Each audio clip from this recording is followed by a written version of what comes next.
cannot talk today and I can't record today, so hopefully this one sticks. Hello, I'm Christina, back with another study. Short and kind of to the point, and then we're just going to talk about just kind of what my study is on, or something that with everything going on or anything that's going on changes, or any fears of entering into a new season, a new time, school starting, a new job starting, or anything, just any entering. I'm reading Isaiah 45:2. Isaiah 45:2. And it's about Cyrus a little bit, but it's about being the chosen one. So that's kind of why I think it's kind of important. And it's a little bit deeper. I might spend 2 or 3 days on it just to keep them short, because it's always kind of better to break stuff down, because his word is so overwhelming, and some of the stuff is just like too mind blown, and it gets a little bit too intense, a little too deep. Sometimes our minds just can't wrap our head around all of it. And a lot of people, they'll talk, but they'll hit so many big, like, I want to say mind explosions, but kind of like aha moments that you kind of have to meditate on and kind of digest. So that's why I kind of break it down, because it's so much. It's so much. And sometimes you can't even write stuff down. And it's like you kind of forget to even actually listen and still be intent, because you're trying to write stuff down so much. And I people, it's not that people listen slow. It's just that it's hard for people to comprehend, or their mind just doesn't, and I pray that my mind kind of is a little bit more sharper, I guess, as we all should, so we can see stuff like at a little bit more light speed or whatever, which I always pray for. I pray for like mental sharpness and all that kind of stuff, because this stuff is like so good. I've been procrastinating, so I did this, and here I go. I have like other stuff I had to do, but I wanted to make sure I came on and was kind of consistent. I can't find my Bible. Like, it's somewhere, but I don't want to leave and then get caught up doing something else and then forget. So I have my NIV Bible, I think it is, but I also have it out, which is why I always have it out. So, and then my notes, because my notes aren't in this Bible, they're in the other one. But chapter 45 of Isaiah, verse 2, NIV, but I'm doing it out of the KJV. This is what the Lord says: I will go before you, Cyrus, and level the mountains. I will smash down gates of bronze and cut through bars of iron. And I will give you treasures hidden in the darkness, secret riches. That was verse 2 and 3. KJV: I will go before thee and make the crooked places straight. I will break in pieces the gates of brass and cut in sunder the bars of iron. That's verse 2 of 45 Isaiah in the KJV. The Message version is, where are you at, Message? I'll go ahead of you, clearing and paving the road. I'll break down bronze city gates, smash padlocks, kick down barred entrances. I'll lead you to buried treasures, secret caches of valuables, confirmations that it is in fact I, God. Yeah.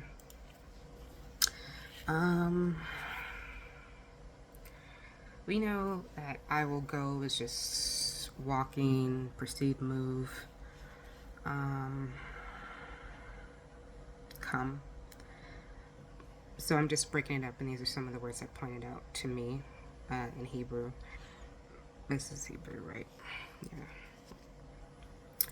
Yeah, because it says, so before thee, which was the good one, or like a good one to kind of write down and kind of contemplate on or like meditate on.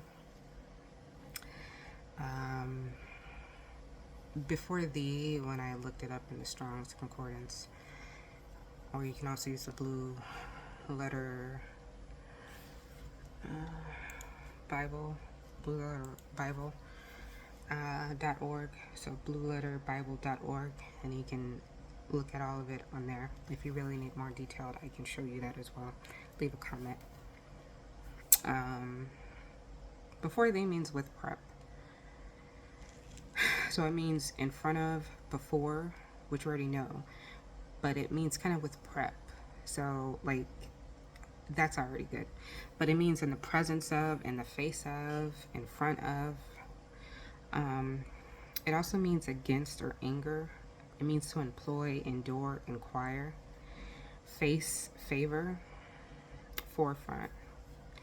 I like that because these are kind of like warfare strategies and stuff, because I've been spiritual, but I also been really trying to pack stuff down in like the warfare tactics, strategies, and all that stuff, because the devil's not playing. He's playing, but he's not playing, because his ideal thing is to steal, kill, and destroy. Like, he's coming for you. He's not playing, games. He's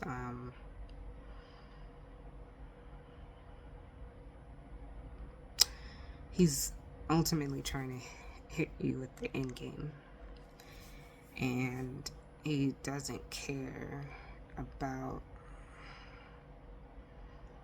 you, or like there's nothing. He wants all the glory for not doing anything. Like, he's not their creator. He's not a god, but he still wants to get the glory. He wants you to think that it's you that is going and doing all this stuff, and that's kind of a lie, because you should be going as God for things, for tackling things. And this is a perfect example, because it's saying I will go before you, and he will. I like it because you can use it as like a warfare tactic, like I'll go before thee, I will anger before thee, like I will anger and fight whatever he has to fight to get to where you need to go. He'll fight for you, like that attorney commercial where they just say, I will fight for you. Like, he's in the book that I wrote about Elijah, saying God will call on you. I use a lot of metaphors in there about law and him being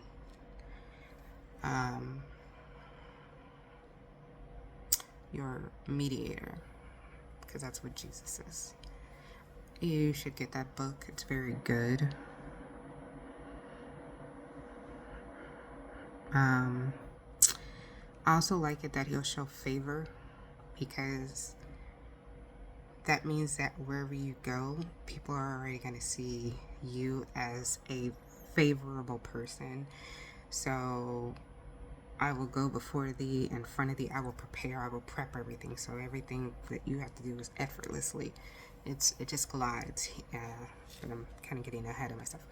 And make, because this is just the first part. And it's good to break this stuff down so you can actually understand it. Because when you understand it, when you see just how powerful he is,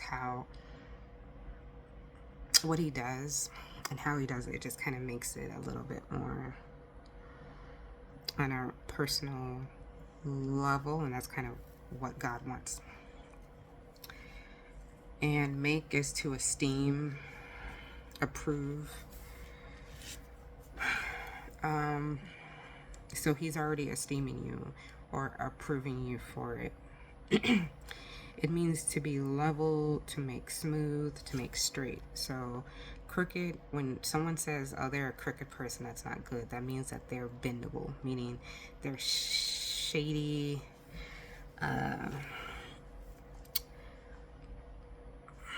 He's crooked. They're evil. They're can be swayed.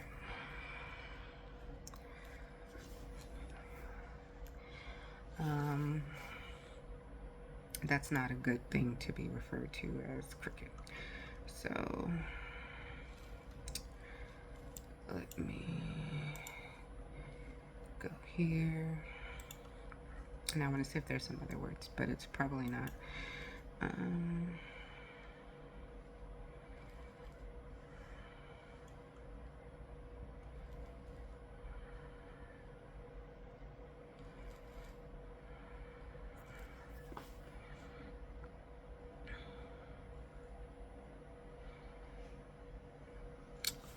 So crooked in the Blue Letter Bible app or the concordance, it comes from the word hadar, which means honor, countenance, put forth.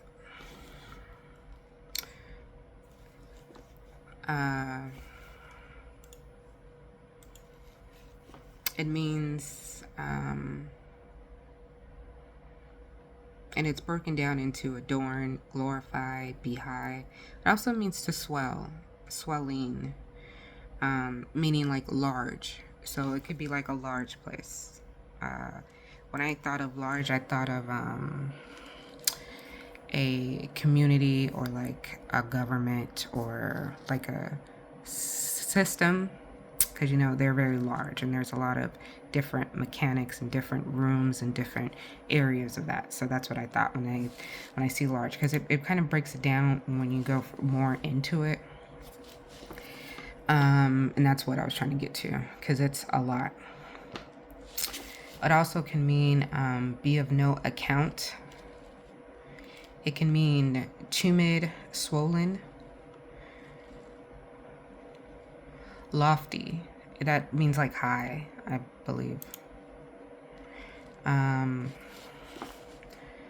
To decorate, to adorn. That's what adorn is, to decorate.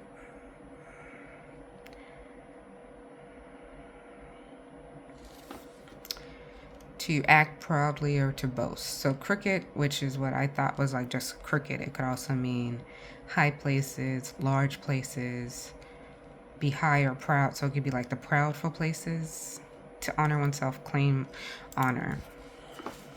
The crooked places, the honorable places, honorable places, which is like government or systems, or by honor, I'm really thinking of like government, political, like law. So the laws. Crooked places, that's what I get when I say crooked places. And here in NIV, it's level the mountains. So those are just high places. But here it kind of breaks it down where it could be anything that you're going through. Straight, which means to be lawful, be smooth, be pleasing, agreeable. Law, anything that's up high. This could also be like the courts of heaven. So forget about like just crooked places. It could just be like the law in heaven, because it's upright, it's the highest place, it's the honorable places. It's going to make sure that it's straight, it's upright, it's straight, it's pleasing, agreeable. I will break in pieces, and breaking in pieces is cripple, wreck, broken, crush, shatter. Bring to birth, like birthing an idea or a situation. Break open the gates. Gates has a lot of meaning, and I spent a lot of time on this. I don't know why. When I was writing my book, which you should read. I know I said it already, but I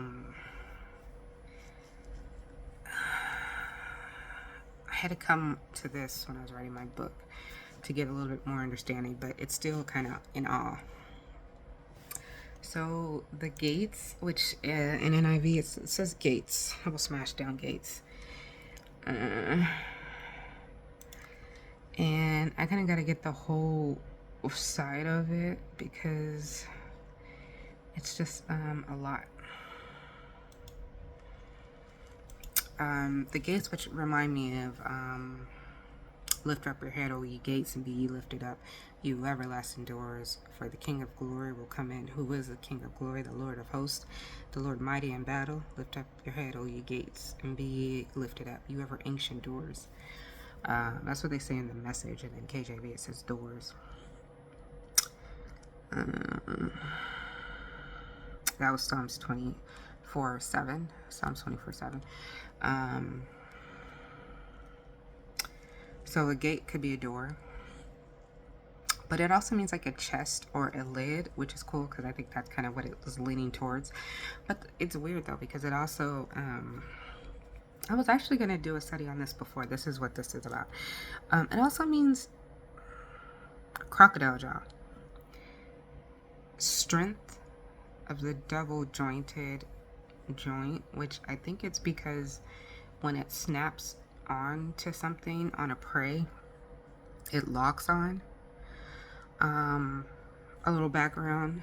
A crocodile roughly translates to worm in Greek, or crocodile to worm or Greek, lizard, I don't know.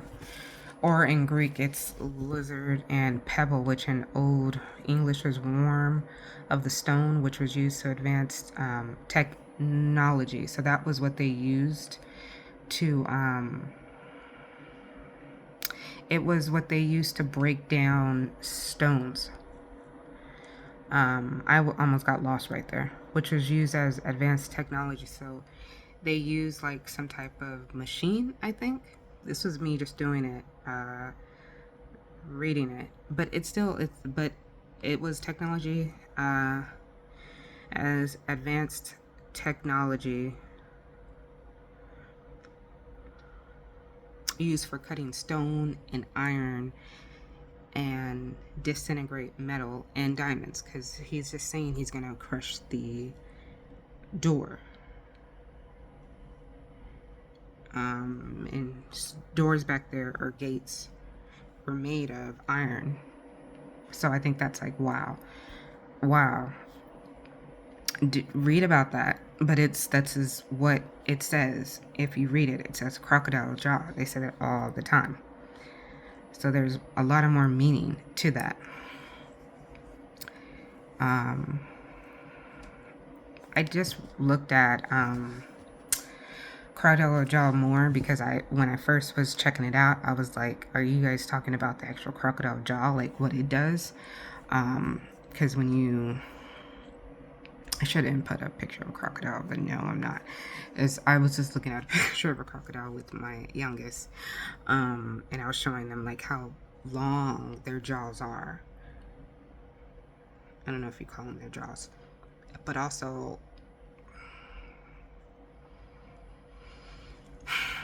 like they have like a long snout, whatever it's called. I just call it a jaw because that's what they're calling it, and that's what it is. It's not like ours. It's very long. And if you see them when they're trying to acclimate their body temperature, they open up their mouth and they have they have it open, and you can see that it's like it holds a lot. But anyways, the jaw can bite down with immense force, and it's by far the strongest bite of any animal. The force of a large crocodile's bite is more than 5,000, I don't know what that is, pounds by force, I'm thinking it, lbf, or kilogram to force. Okay, which I was right, force. Okay, so it has like the strongest bite, because I'm pretty sure that once it holds on, I think once it gets you, I think it's pretty much done.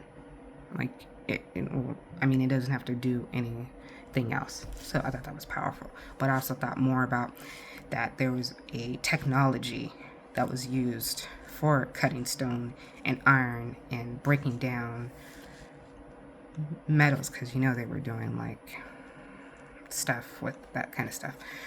You can read about that. Another thing that made me think about it was I saw on the sideline that the term for children in like France, I think, is a line of people, usually school children, walking in pairs. That's also kind of weird that they would call crocodile jaw fashion or crocodile faction. But of course, so this is just something that's interesting. And there also, the gate also means doors of heaven or an easily accessible woman. Which I don't really want to talk about that one because that could be for like, well, that could also mean both things. Because when I think of that, I think about like the queen of the coast. I'm just going to be honest. And I kind of need him to break that off. So, and it says of brass, which there's a lot more that I wrote in there, but I can leave it as that. Let me see if there was anything else on the gates, because I know there was more. It means gate doors, doors of heaven, jaws of a crocodile, lips of a man. Yo, so that's what I was getting at. So it's like, because I think what the teacher and the crocodile, well, I don't think it could mean that. But it also means the lips of a man. So, and this is in Hebrew, and then I think it relates to,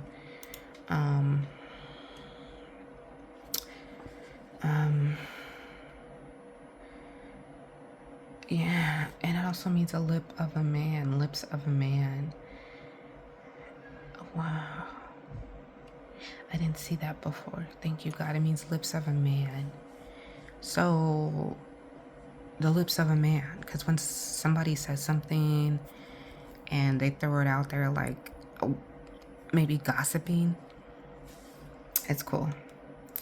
Sorry I'm super chill. I'm taking too long. But it's just kind of like it's not a chill day for me. But I just got to live it and see what God also has for me to say. Sometimes he doesn't tell me stuff till I get on camera and I freeze and I'm like, dude, okay. It also means is hence the door, feminine, the leaf of a door. Yeah. It means the lips of a man. So, wow. Wow. Brass. For brass, I did have a lot more on that, but I left it out.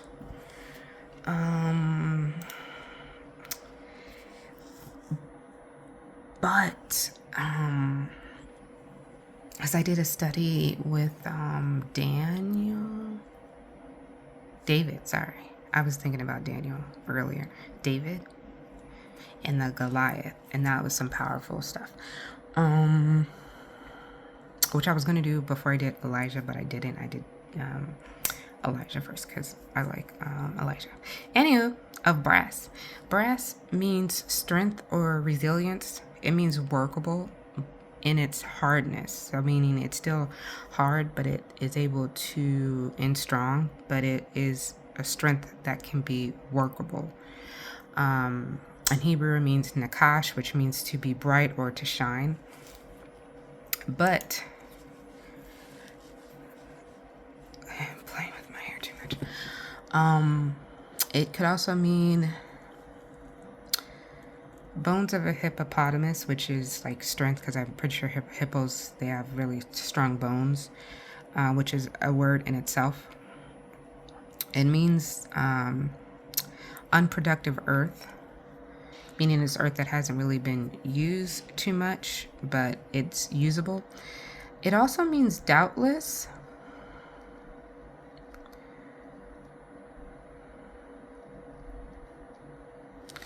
And you got to keep in mind that these elements kind of go hand in hand because they say brass, but brass comes from copper and stuff like that.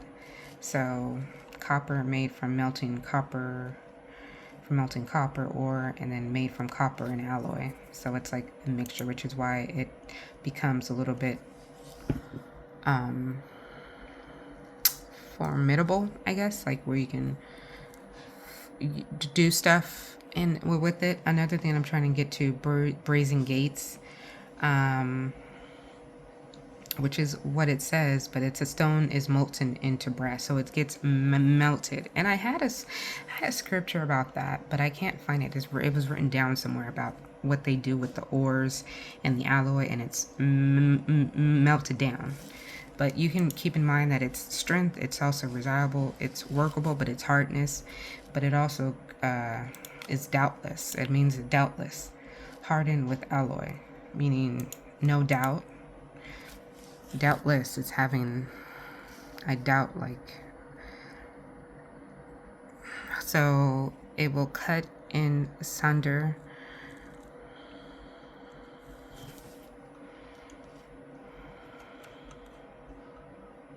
So it's giving you a list of the things it will do.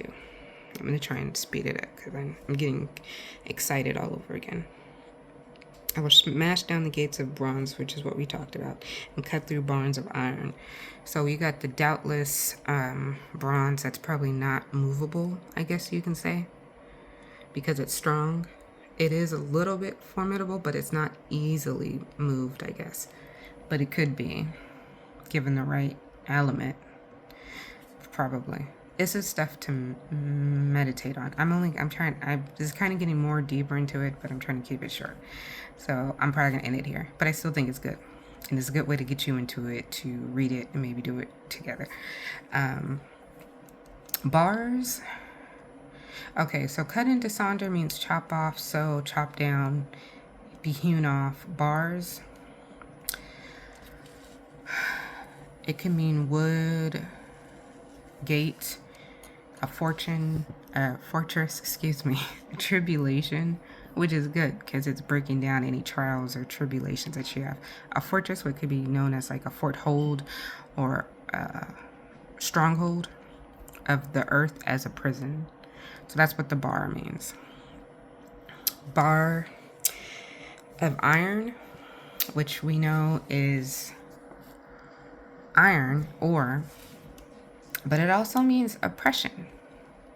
It means strength and harshness. So we were already talking about the doubtless copper or brass, and this one says right off the bat, it says iron, which is harshness, strength, and its oppression. So you're not only just being oppressed, it's not only breaking down, that it's breaking down any oppression that you have, any opposing sides that you have. It's also to the man's mouth or lips or of the, see, I'm going somewhere with it.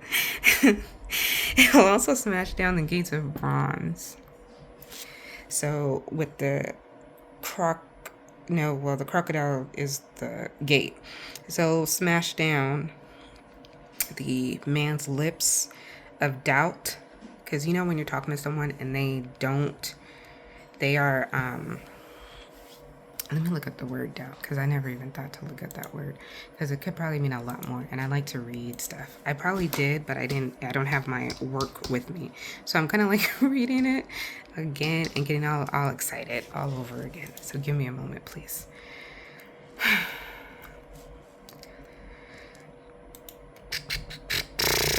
Used to refer to a desirable outcome as though it were certain. Yeah. So when you're talking to someone and you're trying to tell them, try not to keep it personal, but when people just lie on you, lying about you, a man's lips, that was what gates are. And when they say something and they hold on to it and they don't let go, right? Those are gates.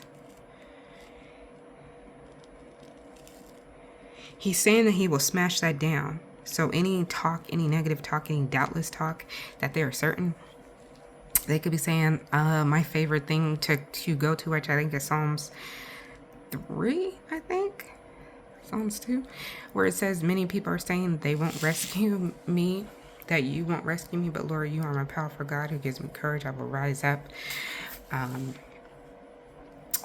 Because a lot of people say, like, what are you doing? Like, use indicate the speaker's belief that a statement is certain to be true and what is known about the situation.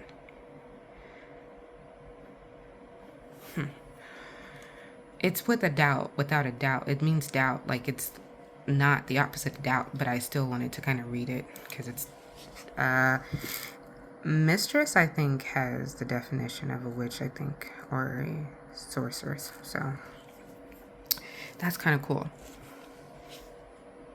So anybody that's talking to you, anybody that's having doubt, anybody that's saying negative stuff about you, anybody that is certain, hey, anybody that has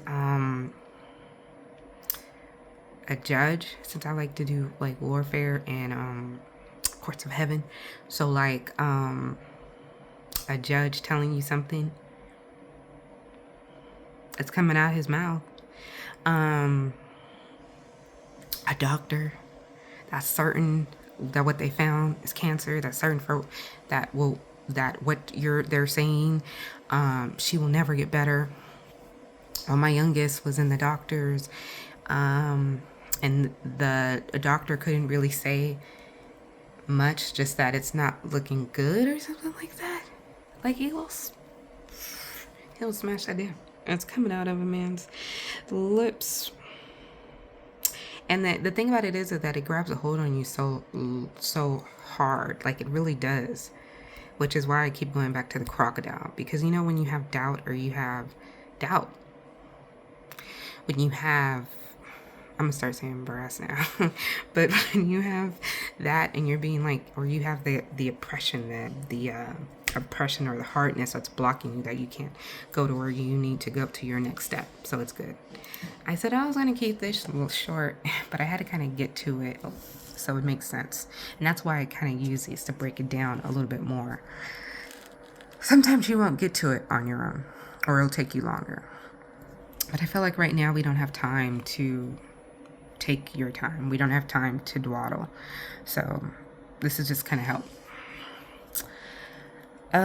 I will give you the treasures of darkness and hidden rich places of secret places, and hidden riches of secret places, that thou mayest know that I am the Lord, which call thee by name.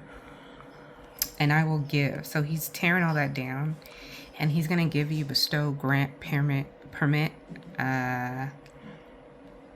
ascribe, dedicate, pay, deliver, stretch, extend, designate, constitute. I think we talked about this in Elijah. I'm going to go past that.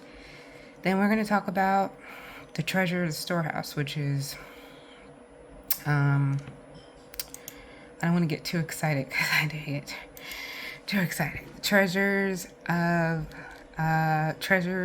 storehouse, which means treasure, obviously, but it's like everything stored up. It just means treasure. I looked at that, but there wasn't really much of it. It just says treasury, maybe not treasury. God, see, my throat is starting to act up. I knew I should have finished earlier. It says storehouses.